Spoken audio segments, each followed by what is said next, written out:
Pengurus Provinsi Nasional Paralimpik Komite Indonesia Sumatera Selatan akan menggelar Pekan Paralimpik Pelajar Provinsi edisi kedua pada akhir tahun 2024. Dalam ajang ini, atlet difabel dari Sumatera Selatan akan bertanding di 5 cabang olahraga, para bulu tangkis, para tenis meja, para catur, para renang, dan para atletik.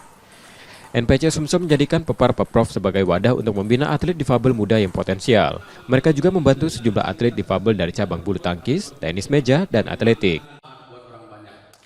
Ada beberapa yang memang kita incar untuk persiapan pelajar nanti.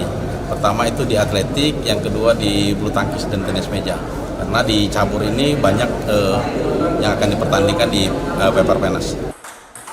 Selain itu, ajang ini juga berfungsi untuk mempersiapkan atlet difabel pelajar Sumsel menghadapi Pekan Paralimpik Pelajar Nasional.